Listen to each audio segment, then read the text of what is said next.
A good life that mirrors the world. I think a good life to me is this one. I mean, and not this one is in mind, but kind of the only one that we have. I'm like very on board with non-duality, like this philosophy of trying as hard as possible not to label or define one or another thing as good or bad. I think if a defining characteristic of a good life might be, for me, to kind of be loving, to live a life of love. This whole interview I'm going to sound like such a hippie.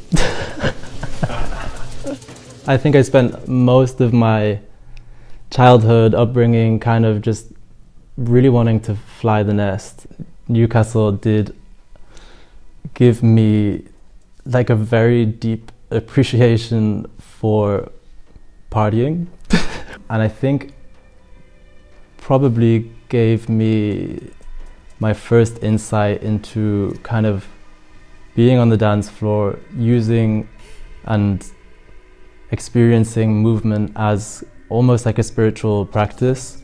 And I think that's something that kind of relates to Pelvic Trance and also some previous projects.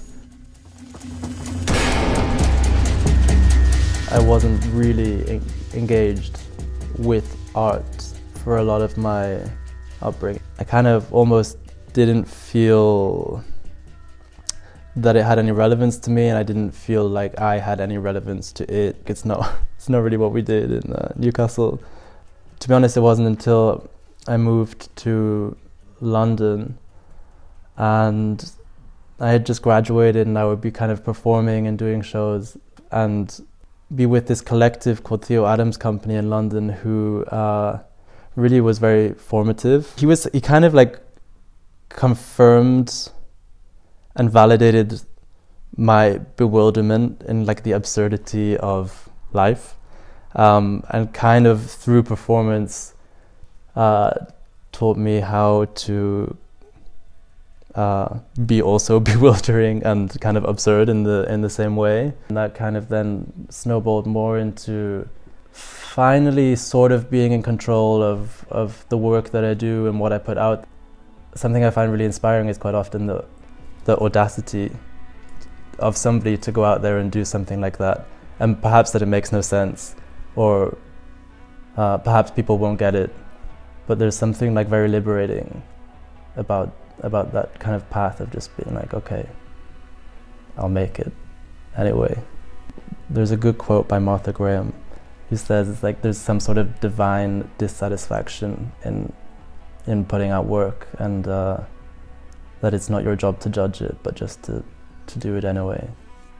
Pelvic Trance was really just kind of another attempt to show kind of a way of using your body as a vessel or a stepping stone to reach some kind of higher dimension or place, a way of kind of freeing yourself from your body.